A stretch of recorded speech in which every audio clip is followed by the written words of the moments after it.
عم تعملوا لنا ممكن تتفضلوا حتى تبلش.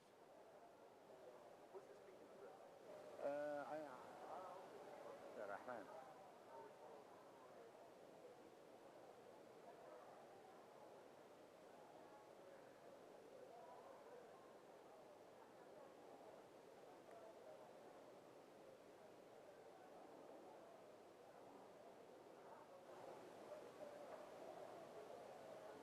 طيب اسمحوا لنا نبلش الجلسة الثانية لو سمحتوا.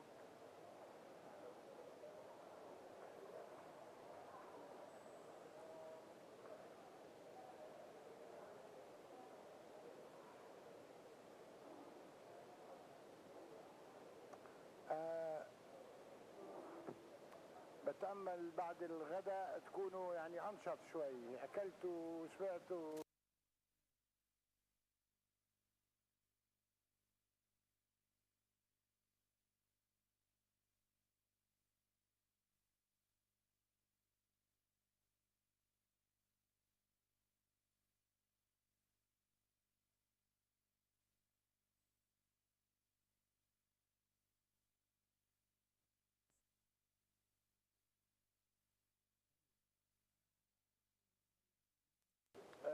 عضو مجلس إدارة مؤسسة أمية دكتور أمية خماش board I'm at the board of Muwatin and director of health at UNRWA. This second session of the conference will shed light on two sectors, water and electricity. So if we look at the paradigms of the institutional building and the challenges facing this sector, these two sectors, and we'll deal with the challenges facing these two sectors. The importance of this topic is that the two sectors of water and electricity are among the most important vital sectors that contribute to the level of human development. And therefore, and we all know that the Israelis, even since the early days of occupation, imposed their policies and procedures on these two sectors very heavily. And in fact, when I was thinking of chairing this session, I went back to some 25 years ago, when we were trying in the Jordan Valley to help through our work in the medical relief committees at that time. We were trying to help farmers to find potable water. In the Jordan Valley, there are channels of Oja and Anjuk and all these areas, and we started a small project.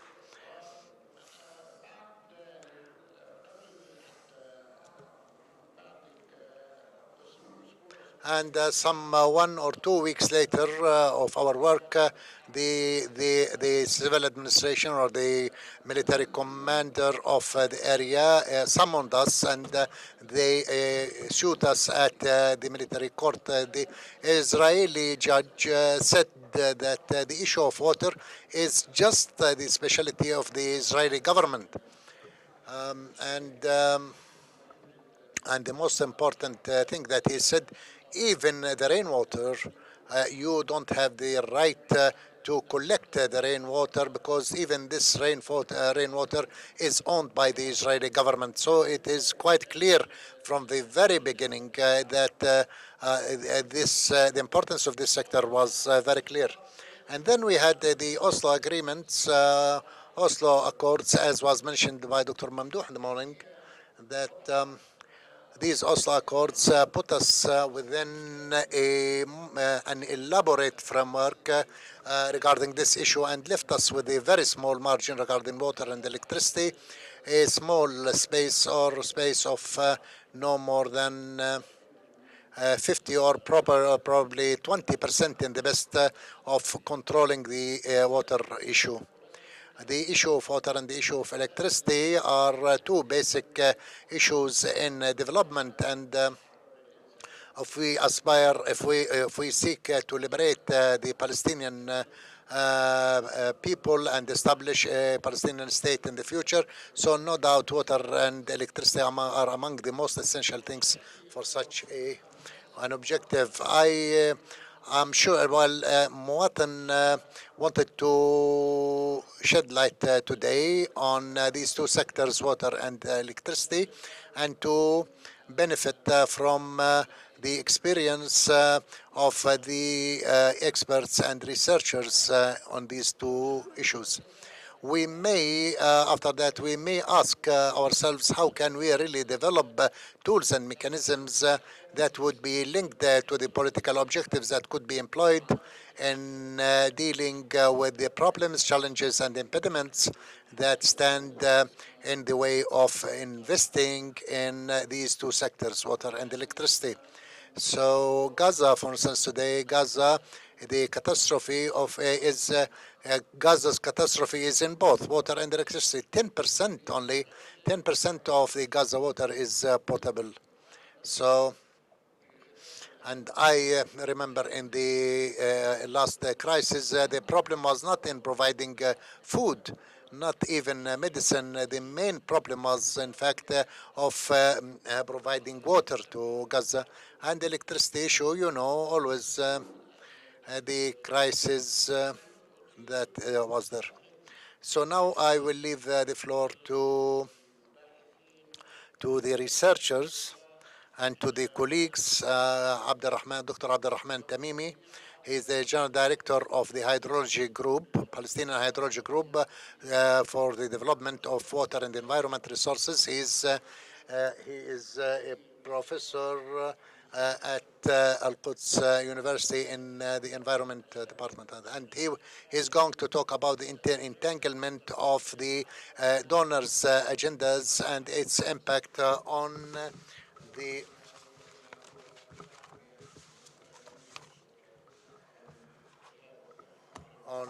okay.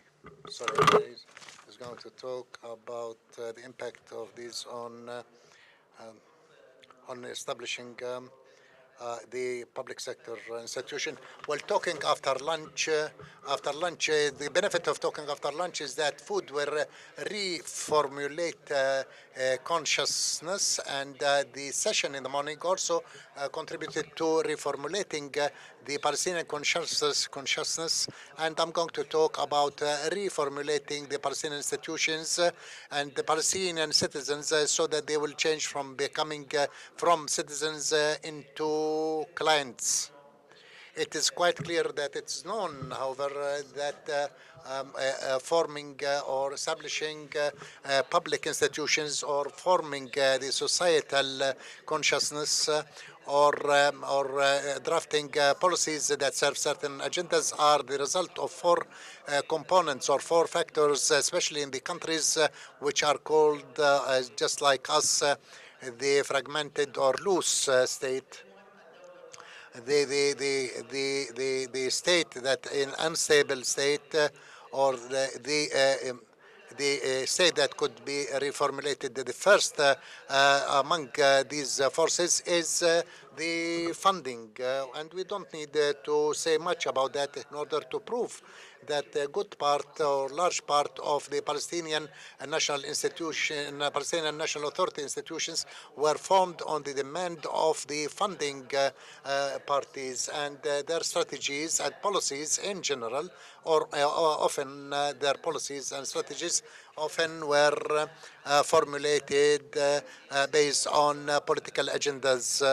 And everyone agrees that in the international relations, the model has changed. The paradigm has changed from the billiard table that I move the main ball, moving other number of balls, to the table of the network, that if I move one thread, then others will move.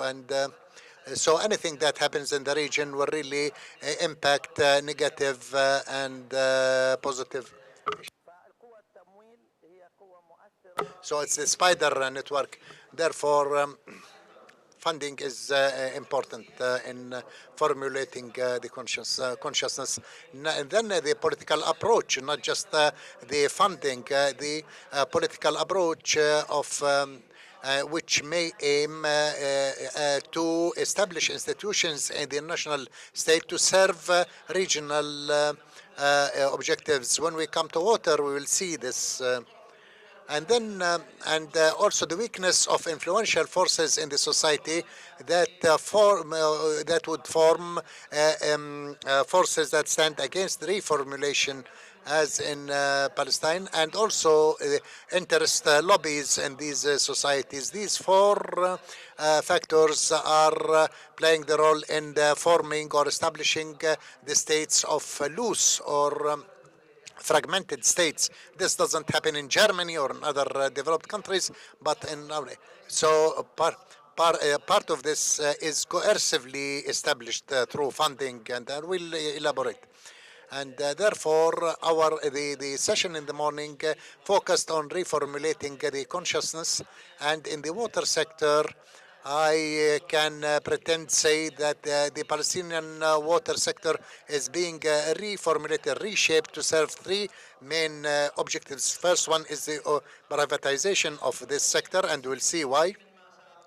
And 90% of what I'm going to say about water is in harmony to a great extent with other institutions in the country, like the Prisoners' Affairs, the Ministry of All, Ministry of Jerusalem, Ministry of Energy.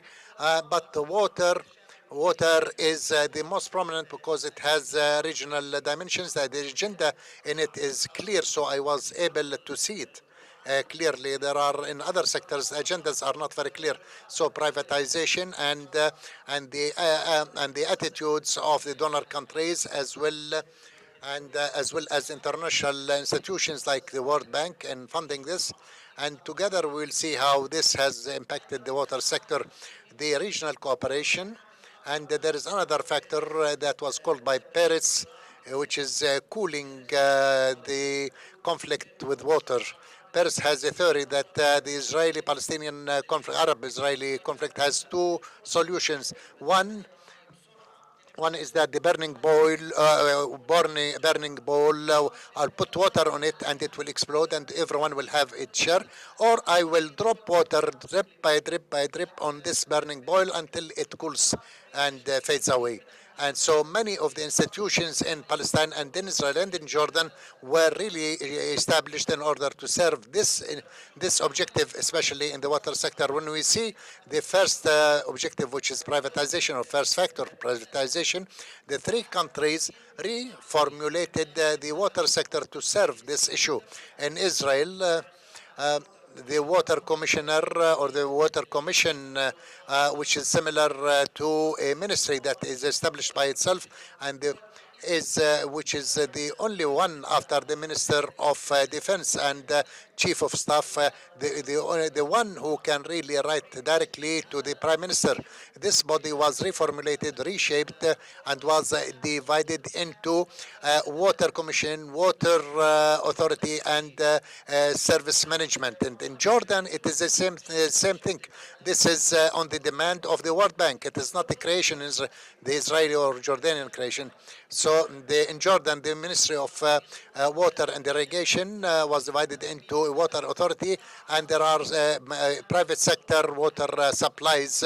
In Amman, it was privatized. In Aqaba, Irbid, they were all privatized, and we are ourselves going that direction. In Palestine, a new law was enacted on a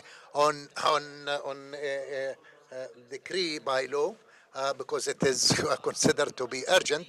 And we were very, we wanted to establish a water council, water authority, and and the third one. So this means it is similar to the others. It is the same because the same line, which is the World Bank. When we see what is spent on privatizing the water sector, we will see that It is the figures are huge, and they are increasing in Jordan about $400 million every year in order to encourage the private sector and to encourage them to indulge into regional projects. And in Jordan and also the private sector not necessarily bad, but we go with our own food to areas or to places where unknown. So if you take part in the process, you will reach an irreversible point. And they say that took part in Palestine and in Israel as well. The water sector is being gradually privatized, despite the fact that this goes contrary to all the attitudes and approaches of the previous attitudes and approaches of the Zionist movement. In order for this to become practical, most of the donor countries, and especially those who control transnational or transcontinental water companies like the Americans, French, and the World Bank, they have pre-imposed conditions for any grant or for any loan to integrate the private sector. Why the private sector? Why privatization? Because the forces that can clap together, work together and create quick interest is the private sector. Governments with governments cannot work. And NGOs with NGOs they would not succeed. The people to people also failed. So the best who can do it in the region and inside is the private sector. So private sectors would work together, this regardless of their patriotic sentiments or their capability to face challenges and the pressures. When we take pressure, this is the theoretical framework as it's called by academics, but when we take the vivid examples, so is what was said theoretically is put into practice? We can take three cases. One is in the new Palestinian law and the new strategy of the Water Authority, and in the visions of the Palestinian decision makers that for service providers that will work on a commercial basis, one in the north, one in the south, and one in the middle and of the West Bank, and one in Gaza. The one in the south and north were formed, and in the middle, the Ramallah water establishment will be developed in order to become the water establishment of the central area. So let's see what happens in Israel. And I am reading an article. I'm reading from an article by Shmuel Tal, who was the water commissioner in Israel. He said that in 2016, Israel will have 270 million cubic meters of desalinated water from the sea. That will be more than what it needs, and the Palestinian people is the market for that. And therefore, in Israel, 12 desalination centers are established. In them, 4 of them, I think he said, are finished, including Ascalon that will provide Gaza. 4 are still under construction, and 4 are planned. All from the private sector, and their partners on the Palestinian side will be the Water Authority of the North, the South, the Central area, and Gaza. So there's a symmetrical kind of matching north to north, and so on one side there will be the provider, and in the other side will be the client, not citizens. So this is the paradigm, or this is one. The other. And in order not to talk theoretically all the time, the second example is the two seas channel. Whether, regardless of what is said about it, positive, and despite all the writings with or against, the Palestinian Authority took a very suspicious step. And I say it is suspicious because it served the privatization of the sector. It signed a memo of understanding between Jordan, Palestine, and Israel. Jordan has another story, but what is important for us is Palestine, that we will get we will get water 40 to 50 million cubic meters from the Israeli from the providers on a commercial basis, while Jordan will get from Tiberias because it is part of the River Jordan and it's part of their. So it will give Israel from Aqaba to Eilat, and it will get instead from Tiberias. But why do we have to get from decentralization stations? It is because they have decentralized. So this is another paradigm that shows how that we reformulate the law in order to serve this objective. So the legal framework, not the institutional framework, is established, but also the legal framework is established to serve this objective. The third paradigm or third example is desalination station for Gaza in Gaza. Everyone says that Gaza is under a desperate need of water because it is drinking 90% polluted. But the solution is not desalination because it is one of the options. Why is it focused on? Because the know-how is from Israel and spare parts are from Israel, and Israel this way will control it, and we have experience in this regard. And at the same time, the Palestinians' acceptance of desalination in Gaza means that they don't have any objection to accept desalinated water in the West Bank, and the issue of rights is ignored or forgotten. Why in Gaza desalinated water? Because the price that will come out from the desalination station in Gaza will open the appetite of Israel to impose the price it wants on us because according to Oslo, the well-known, it says that the relation between the Palestinian Authority and Mikorot, Israeli water company on commercial basis. So our relation is not with Israel in water, it's with Mikorot. So commercial basis is very important. Any rate that is imposed on Gaza, it will be imposed in the West Bank with some small marginal profit. Also desalination will they will say, why do you want water? Why do you want water in the West Bank? I have already established for you desalination station in Gaza, a big one, that will produce 150 million cubic meters, and later it will be 200 million. So this will solve their problem. There is a political issue behind that because behind the desalination in Gaza, which means that it will not, that this extending water from the West Bank to Gaza, this option will be killed because when we get our rights, we can do that. We get 150 million in a few years. We'll have 400 million. So if we get our rights, we don't need water from Israel. We can, on the contrary, we can transport water from West Bank to Gaza, 150 million cubic meters. We can convince them. Israel brings water from Tiberias to irrigate palm trees in Naqab. So we can do that for the Gaza Strip. But this needs to reformulate the legal, political frameworks and the consciousness as well.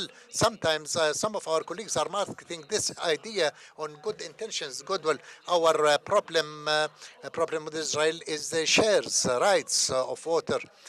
Well, let me get my rights first, and then we'll see if there will be cooperation. I don't do business with anyone if I don't know how much money I have in my pocket. So therefore, I believe the reformulating of the public sector in Palestine is becoming by Palestinian hands and international forces, and therefore, I don't know, on goodwill, I can conclude by saying that we establish palaces to live in, but we discover that we are living in graves, and well, it's some kind of poetry that expresses frustration, disappointment. Thank you. Thank you, Abdulrahman, for this valuable and precious ideas that you shared with us today. There's no doubt that it is not a mere technical issue, but the political implication must be taken into account. And most of the water we are using is water that is coming from Israel. So probably in the discussion, we would like to hear more about the impacts of the institutional building and how it will impact the situation. We will move now from the model of water to the model of electricity.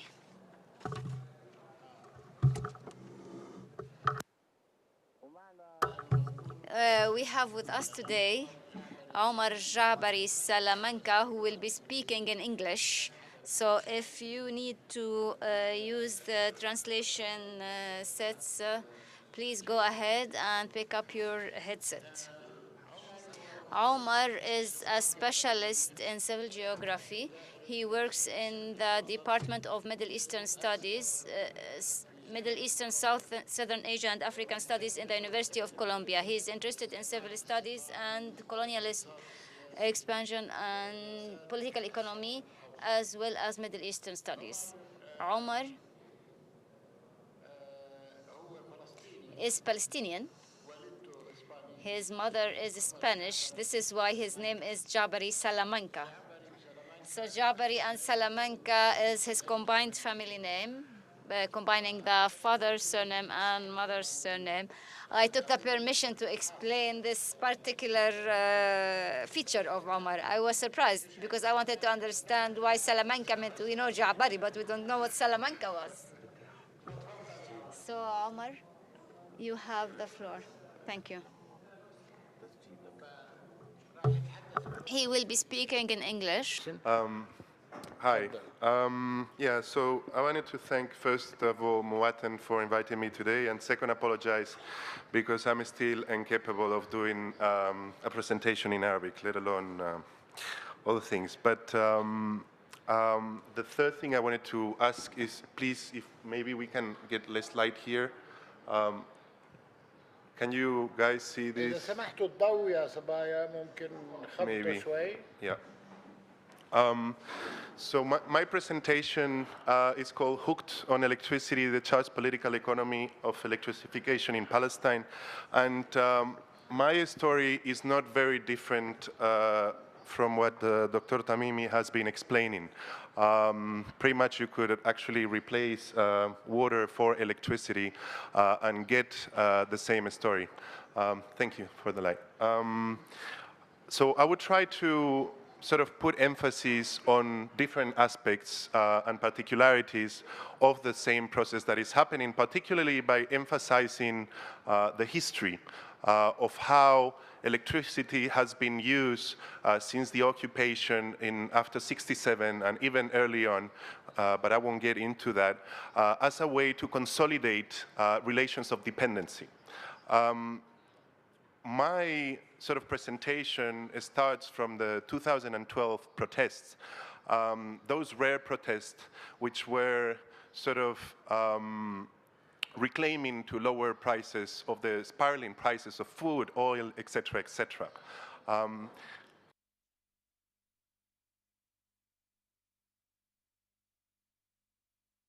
2012, there were some protests in front of the Jerusalem Electricity Corporation. There was a Facebook campaign, etc., etc. The idea was to reclaim the company why the prices were sort of increasing on the bills of the electricity. As you can see here on the right-hand side, the picture, you can see one of the protesters and sort of like pointing to the different sort of items that had been included as opposed to before in the bill, which had been forcing the price to rise. So I take this moment of protest, also a moment of controversy, as a way to explore larger dynamics of a story, because in many ways this protest, which the summer protests sort of 2012 also raised the issue of the Paris Protocol. You would see on the streets, as you see in the picture there, people sort of like trying to reclaim the PA, to dismantle the Paris Protocol, and people were pretty much very aware of what it meant. These protests were rare because, you know, at least myself, I don't know, but it's not very normal to see people protesting about the Paris Protocol in particular, which is the sort of agreement that settles the very particularities of the distribution of water, electricity, prices of oil, import, export, etc. Now, one of the things that this sort of protest and controversy brought about is the fact that to sort of highlight the strong dependency of the Palestinian, the West Bank and the Gaza Strip on Israeli electricity. So up to 86% of the electricity supply in the West Bank and the Gaza Strip, and Palestinian consumption per capita is 11 times lower than in Israel. These sort of two figures came about through this protest. So I depart from this story to try to make a very straightforward sort of claim, which again relates what Dr. Tamimi was saying. So I tried to trace the history and the genealogy of how those electricity networks have been developed in the West Bank and Gaza, and how with Oslo and the Oslo agreements, the sort of reform pushed by the World Bank and adopted by the Palestinian Authority consolidate and commodify that relation of dependency. So this is essentially the story I'm going to be telling today. And I begin sort of in 1967, trying to sort of point out that electricity, like land and water, is also a fundamental resource. So whereas the occupation sought to acquire the land and not the economic potential contained with it, and incorporate, sort of transform the West Bank and Gaza into an incorporated, dependent, and subordinated adjunct of Israeli capitalism, as Adam Haniyeh argues, it was equally important to dispossess Palestinian of its own resources. And, you know, as water, electricity was one of them, but yet one that is usually neglected within scholarly or popular accounts. So what happens is that in '67, a lot of Palestinian villages used to have their own sort of power generators. So since '67 until Oslo, Israel engages in a process of dismantling the Palestinian production capacity. The production capacity was not a big power plant like today in the Gaza Strip, but it was sort of rather small generators that would be based in the different Palestinian cities. So what happens is that Israel engages in a process of dismantlement of those power generation, and little by little connecting all the villages to the Israeli grid. So that's sort of the process I follow up. And as I was saying before, in order to understand this as well, we need to sort of go back. And some of you might remember the name of Pinchas Rutenberg, which was the Zionist settler that came in and began to transform and push for the concessions in order to get the concessions from the British mandate. And he did sort of like a plant in the Transjordan area. And it was, I mean, my point here is to say that for Zionism, electricity was really essential in sort of beginning, not only to bring settlers into Palestine, but also to be able to sort of provide electricity to develop the settler agriculture as well as settler industry at the same time that it was able to reduce and sort of like control the possible Palestinian development for not being able to have electricity. So, yeah, I think I'll jump this, but it was just also, yeah, last point, a historical point, is to note that this process did not go uncontested. And in fact, there were protests from early on. And here there are some quotes of Palestinians. I mean, Rutenberg tried to braver like Palestinians, you know, and even journals in Tel Aviv, in Jaffa and Haifa to try to sort of support the initiative. But it was, as I say, a contested process, and here there are some quotes like, in Rutenberg's scheme is our slavery, or the poor light of the lamps with glory and freedom is better than electric light with oppression and degradation. So it sort of points to the very importance that electricity had at the time and how this process was a contested one. Now, going back to after occupation in '67, what I've been sort of like tracing is that process through which little by little, one by one, every municipality had their power generation dismantled and connected to the Israeli electricity grid. what happens is that after the Jordanian occupation, there was a limited but self-sufficient and growing electricity escape. But this situation changed dramatically. So as Dr. Tamami was saying before as well, one of the first things that was done after occupation was the imposition of Military Order 159, which essentially took the absolute control and regulation of Palestinian electricity production and distribution. So anything that Palestinians would do in order to provide electricity would be controlled by the Israelis. Nothing could be done. So here there is a series of sort of headlines of newspapers from the Jerusalem Post or Al Fajr, where you can, kind of like get a sense of what this meant. Arab Electricity Company, this refers to the Jerusalem company, told to prepare for takeover, lights out on Hebron municipality, Israel tightens grip on Nablus electricity, or as you see in the picture, Jenin electricity falls under Israeli control. Again, little by little, all the power generation was dismantled. All these villages were connected to the Israeli electricity grid. Again, I want to sort of highlight, and I keep on highlighting this, the fact that settler colonialism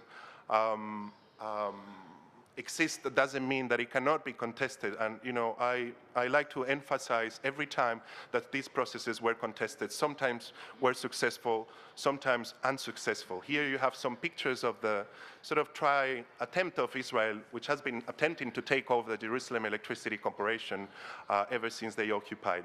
And the case of Jerusalem Electricity Corporation is particularly interesting, not only because it's probably one of the last institutions that sort of goes back to the early days of the settler colonial enterprise, but also because at the time that it was trying to be takeover, it sort of provided one of the largest trade unions in the West Bank, and one that actually mobilized in order to support and keep sort of the Arab spirit of the company and the sort of because this company was based in Jerusalem. So in a way, again, electrification constituted a significant and symbolic side of a struggle. But it's also very interesting to see how actors from outside of the West Bank and Gaza, outside of Palestine, would also intervene in the process of electrification. In fact, the PLO would sort of channel money through the Jordanian-Palestinian Joint Committee in order to try to avoid this process through which Israel was trying to provide services and connect all those villages to the Israeli electricity grid. The PLO was trying to channel money. Obviously, there were other interests for the PLO as well to make themselves present by providing services, but one of the ideas of putting this money was to sort of try to contest that process. So not only the PLO helped the Jerusalem Electricity Company, they also sort of provide financial support to certain villages to either keep on preserving the production plan or try to sort of contest Israeli attempts to plugging them into the network.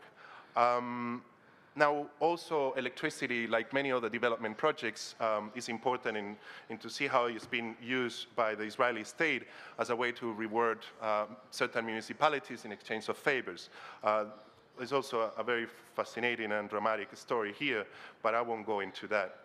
Now, it was not only about policies. The sort of grounding of settler colonialism also happened through the network, through the very material networks, the meters, the station, etc.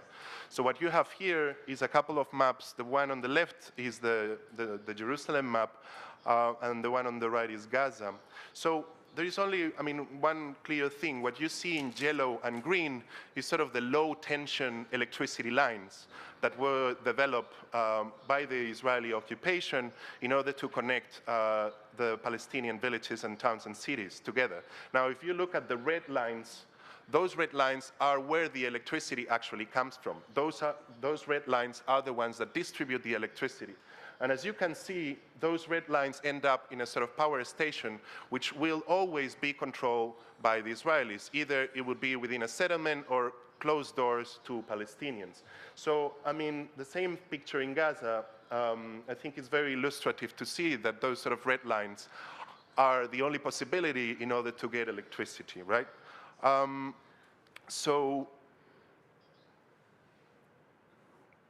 now, when we get to Oslo agreements, we have this situation, and it's a very obdurate situation.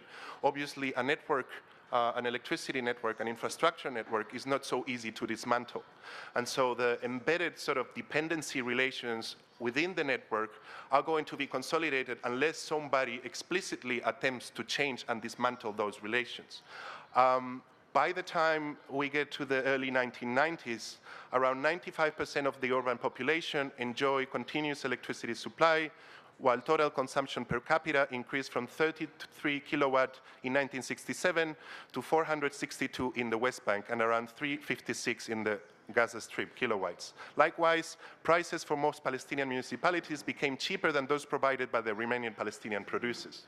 In fact, the prices become cheaper because the power stations that were run by the Palestinian villages were importing heavy fuel oil. Israel would put all sort of troubles in order for Palestinians to either get spare parts for these power plants, which were mostly imported from Germany and the UK, or they would put troubles in order to offer the fuel. Now, once you connected to the Israeli grid, for Israeli, it was obviously much more easier and cheaper to provide electricity, and this was a very compelling argument for many to sort of give up on the self-reliance on their own electricity and connect and get dependent. Now, these sort of figures, in many ways, obscure that relation we've been trying to explain. The fact that 95% of the total Palestinian supply of electricity was purchased from the Israeli electricity company at the time in the early 1990s. So now I sort of jump into the second part of this presentation, which essentially tries to see in which ways the neoliberal reform pushed by the World Bank and again enforced by the Palestinian Authority comes to reproduce and consolidate those relations of dependency. So one of the things is that at the early 1990s with Oslo, in the global scale, there was a process of liberalization, and the idea of privatizing electricity, water, and other essential services was common all over the place, South Africa being an obvious example. So, yeah, essentially I wanted to point out to that, and I want to emphasize two of the sort of documents which register this process.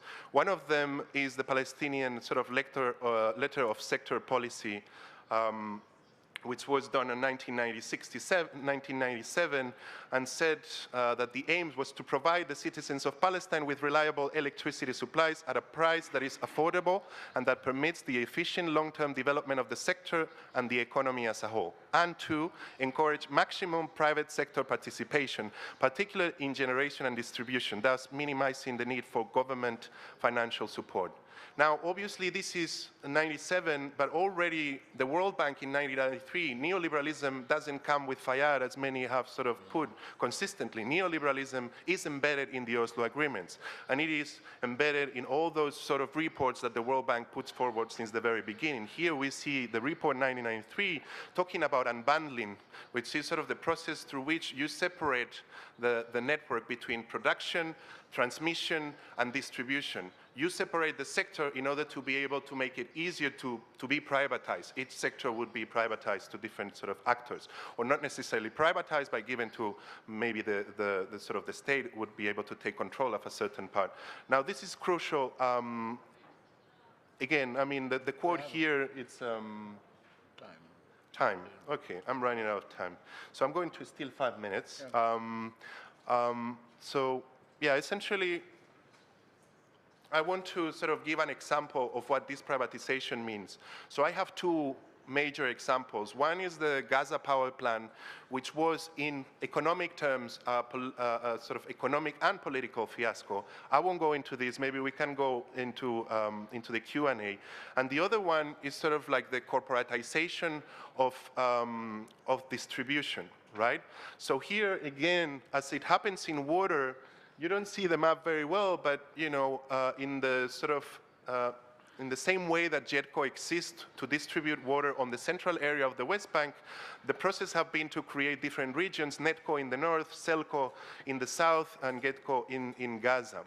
Now, through my research, what I've come to essentially see is, I mean, every time I would go and talk, privatization was never something that I was told. Whenever I would suggest, or even implicitly or explicitly, that what is happening here is privatization, I would be told off. They would be telling me those corporations remain public.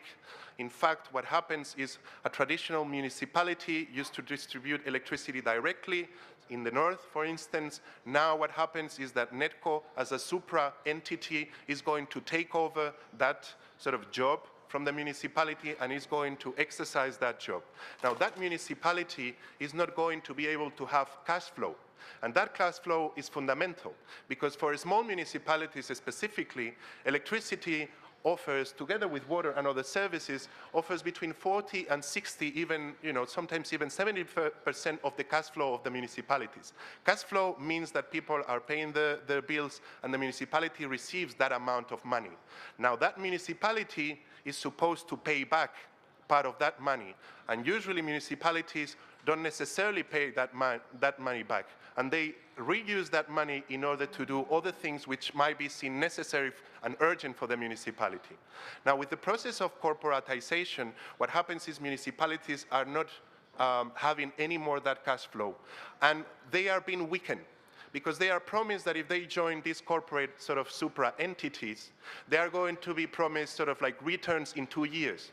But in 2 years or 3 years, and considering the settler colonial context in which we live in, those municipalities can be still waiting, and they are promised sort of financial support by the PA, which because of the existing constraints cannot deliver.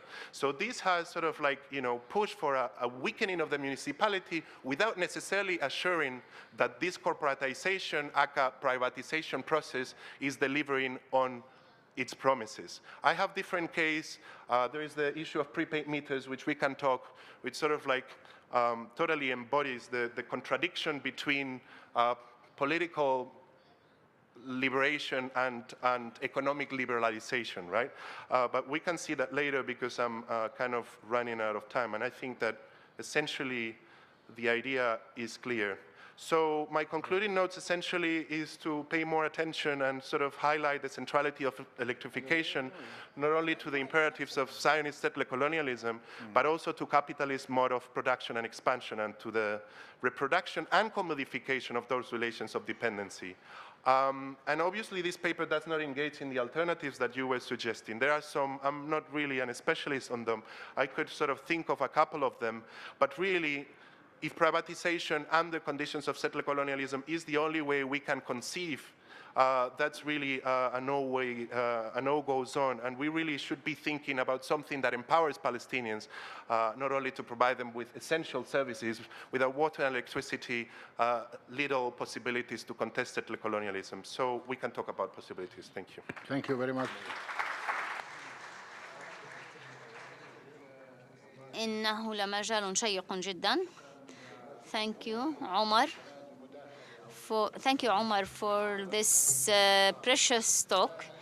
And if we notice from the similarities in both sectors, we are speaking of a whole regional system to dealing with electricity and water. We have here an important item is that the Israelis are making great effort to dismantle our capacity to produce water or electricity. We are only consumers, and we became brokers of Makarot and the Israeli electricity company.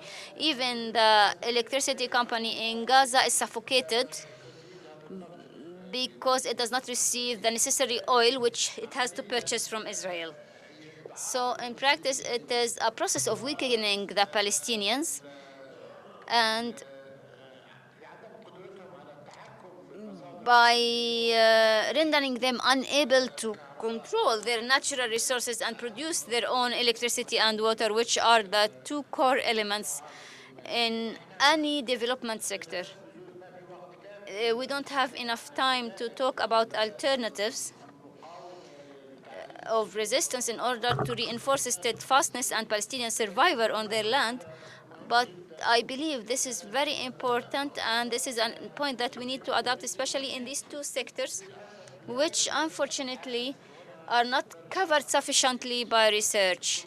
Everybody in the morning spoke about the role of scholars and intellectuals and the question of research and think tanks and how we can use research and think tanks in reinforcing our steadfastness. So I believe that these two areas need further research studies, and they need participation of decision and policymakers in order to produce creative and innovative alternatives, at least to face the situation. We take now questions and answers. I suggest that the microphones there, if you line up, and we will take your questions. So line up behind the microphones, please.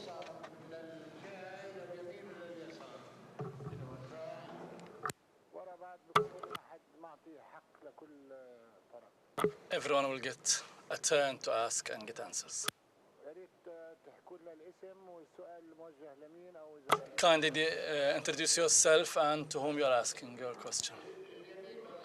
Started with the right. يمين يمين احنا يمين يعني متاسف متاسف. اشكر الجميع. I thank you all for this good presentation. My name is Hilal from Nablus. I'm a deputy chairman of the Translator Society. My question is for Dr. Abdul Rahman.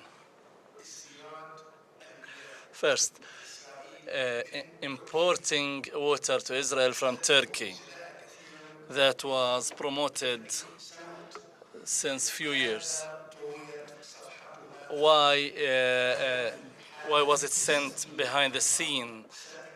Was it because of Marmara event, flotilla? Number two, how realistic or how profitable it is for both sides? Number two, and finally, Jordan is the most or the poorest world countries in water. A researcher proposed moving icebergs, moving it like in order to solve the problem of water shortage. Is this an imagination? Meaning that, my question, Doctor, what is the way out of water scarcity in Jordan? تفضل. شكرا مهندس عاطف ميداني. Engineer Atif Meidani, my question is my friend Dr. Abdul Rahman Al-Tamimi. You informed us about something terrible related to water in Palestine. My question, what does the hydrologists society do? And why not to form a lobby group from the PLC and the Palestinian political elite to face this? Why don't you lead public march and demonstrations to face that? And where is the role of the media here? As you well know, there's Dr. Sufyan Attal in Jordan. He leads an ongoing campaign, media campaign, against what's going on there. Thank you. ايش هذا هون؟ تفضل. وليد الهودني كاتب وباحث. Walid Al-Hodali, I'm a research author and researcher. Dr. Abdul Rahman, you asked, you discussed on an important issue, that is desalination to be as being a replacement for our water share. But there is something new, and I would like you to comment on, that is to combine sewage water services to the water services authorities. And there is something that is seems very fishy. Will this be part of the Palestinian water share in the future? محمد المصري. Muhammad Al-Masri. My question is Dr. Abdul Rahman Al-Tamimi as well. In the last war, 14 people of my family were killed, but I was not shocked as much. I was shocked now, and you are asking me why I'm shocked? Okay, they are not getting the Arabic term shocked. Dr. Abdul Rahman, It seems we are going for privatization, and there is a decision for that. So that is in case of any conflict in the future, they might cut off water supply. So we have three authorities. After privatization, with the Israeli privatization and Jordanian privatization, if we stopped and said, okay, we are not going for privatization, what should we do as, in your view, in order to protect water in Gaza and West Bank so that we will not be clients for the one who sells water and we are thirsty, so we'll have to abide by their conditions. And a desalination plant in Gaza, and so why not to have something in the West Bank as well? ممدوح العكر.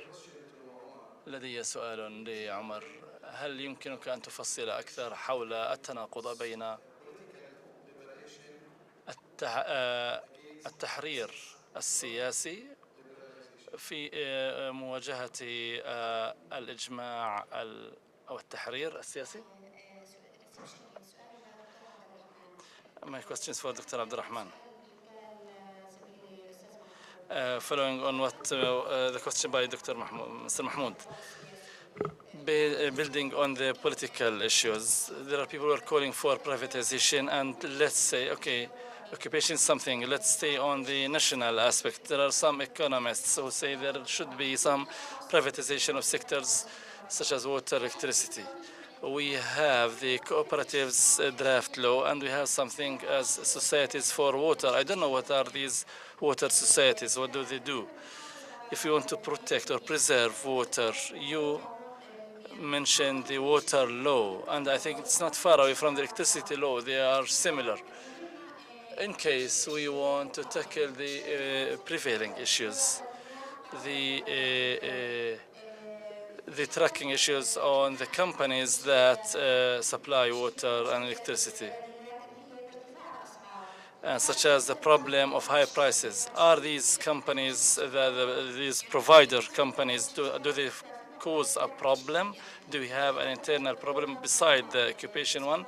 And as Dr. Omar said, the companies, he said we need to have Palestinian companies, fully controlled Palestinian companies, but there are companies now they're speaking about the north and south electricity companies. Are these feasible or not economically, and are there any dangers or not? Last question.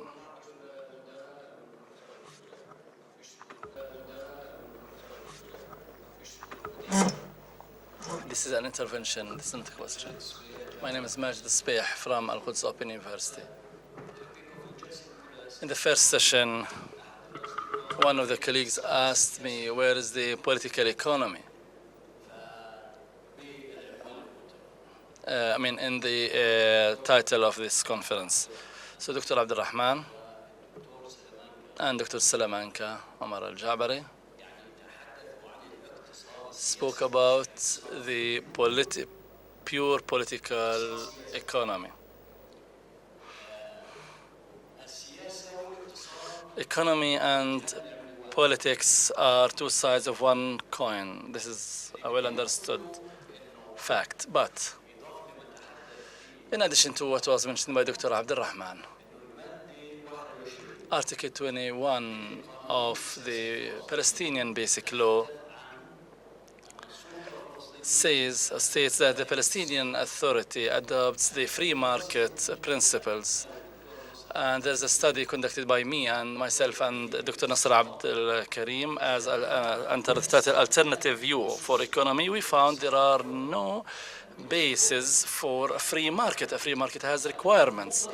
That's number one. And number two, the Palestinian prices is determined by the Israeli prices, considering our dependence. So the free market is not a suitable model for the Palestinian market. And so we need to try to find other alternatives, as the free market model will increase dependence and will not achieve the Palestinian development objectives.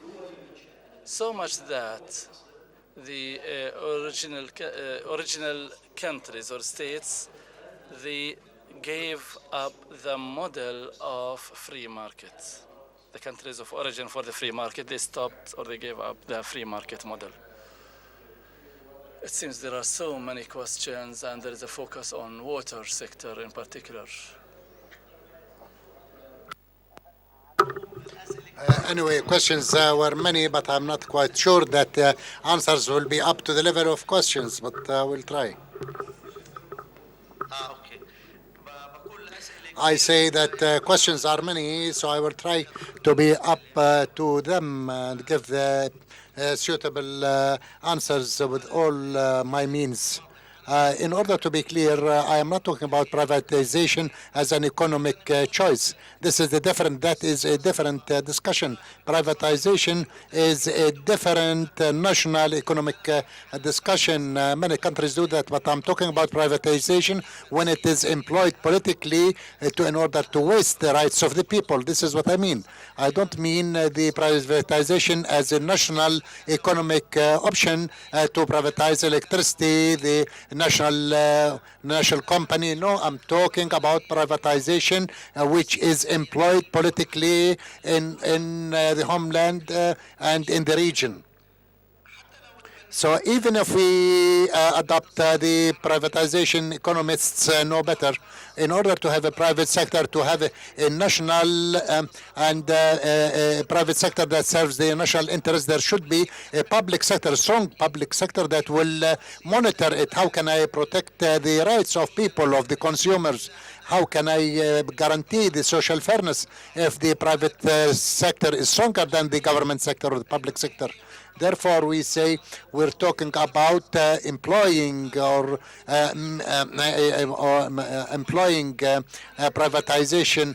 All countries that adopted privatization abandoned it. So no one has to market it for us either in Latin America or even in Manhattan. Those who adopted privatization, the water economy had problems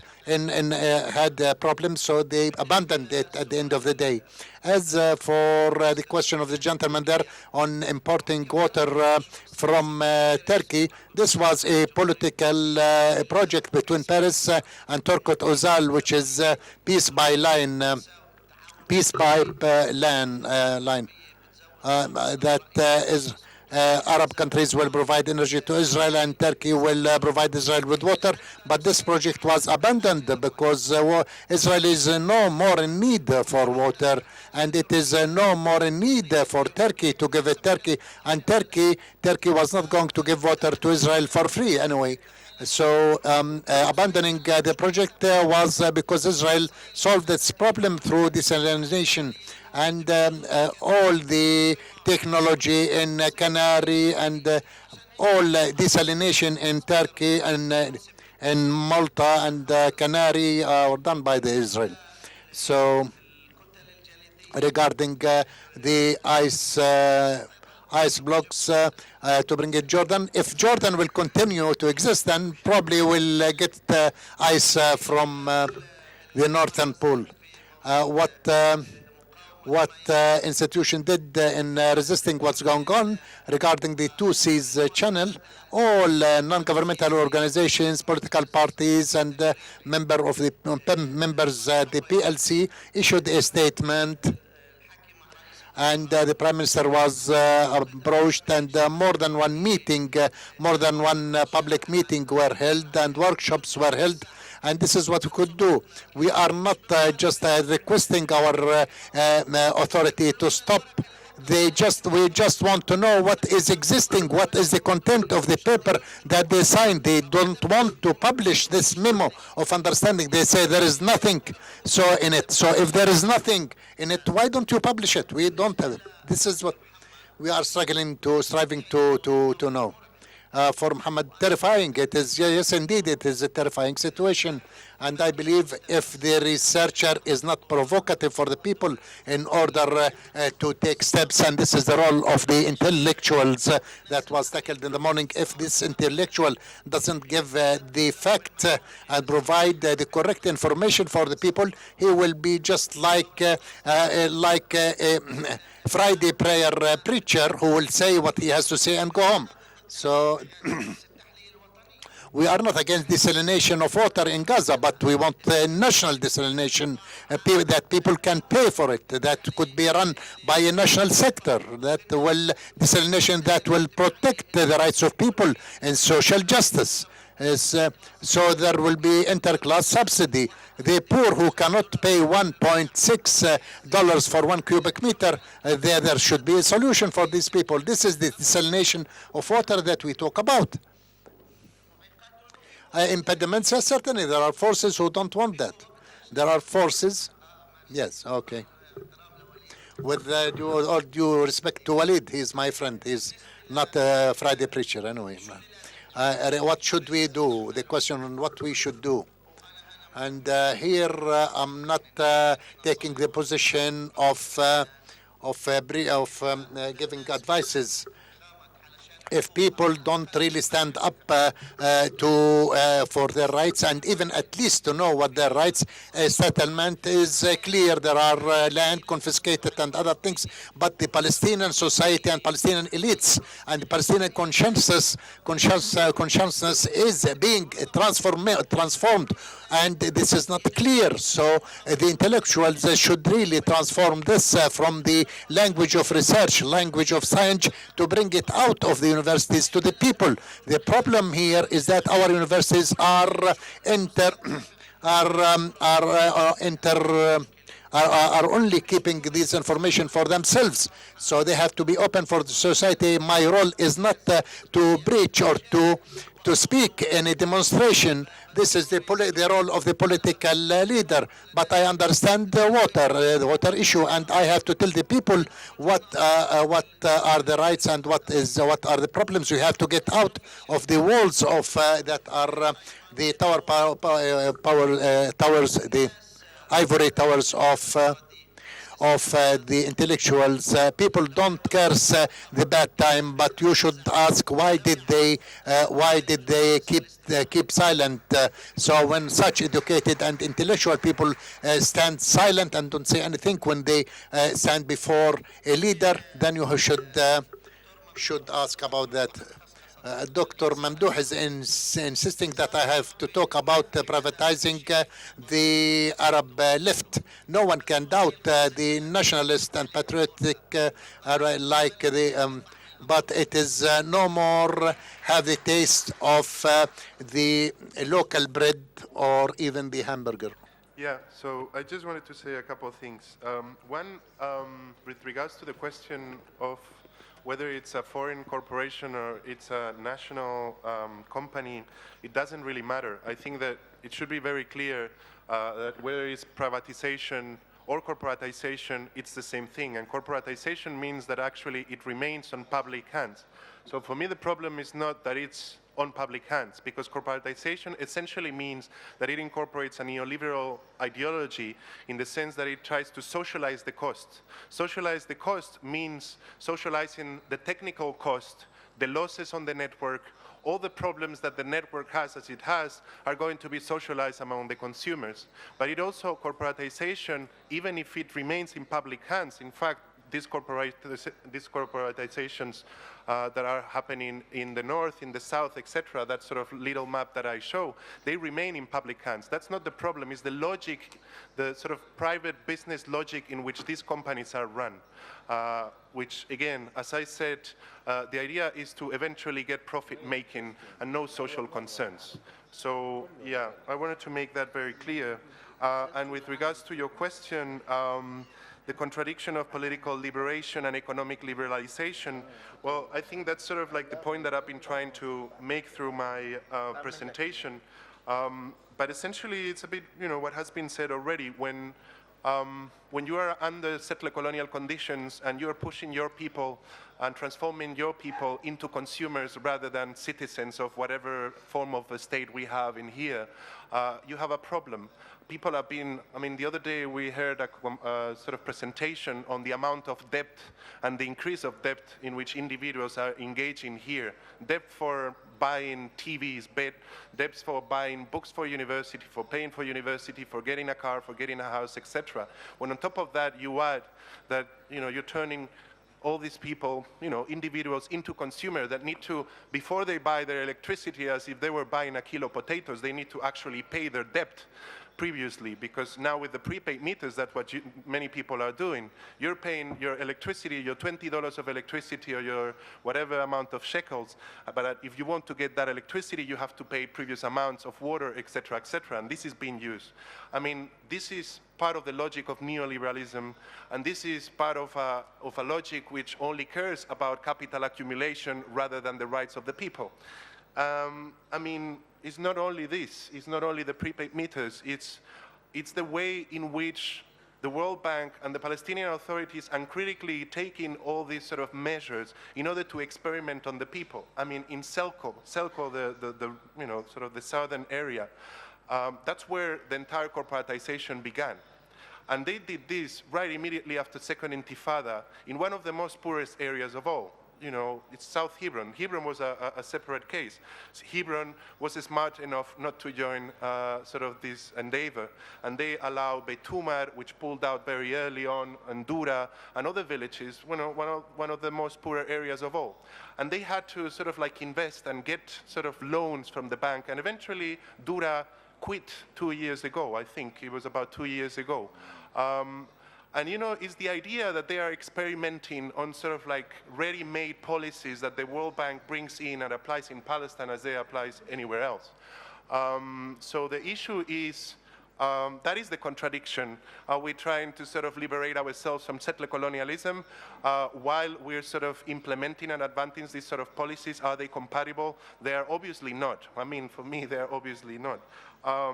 And you know, another example in terms of proposals, you know, Palestinians might be under settler colonialism, and this means that they might not have the chance to obviously have electricity. It's not that we have electricity under our foot, but we do have the sun.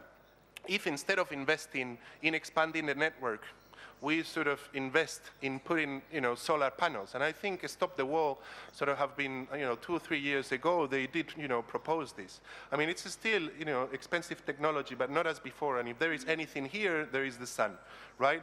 Is it better to sort of like do a park of solar panels in the middle of Jericho with a cable that whenever an Israeli soldier comes and cuts it, that's it for electricity, or to put it in every house where you will always have, you will have more than you need, and you can resell, and you can create an industry around it. So, I mean, there are plenty of ways of going around this, and this is, you know, the way things are being done doesn't seem to me the way to go forward. Thank you all to the two speakers who shed light on important issues that are really important for all of us. And the question of challenge, how can we get out, and how to have through this creative ideas to come out with something that is in harmony with the developmental policies that serve the steadfastness of the Palestinian people. And I conclude with poetry, just like Abdurrahman said. Well, it's a terrible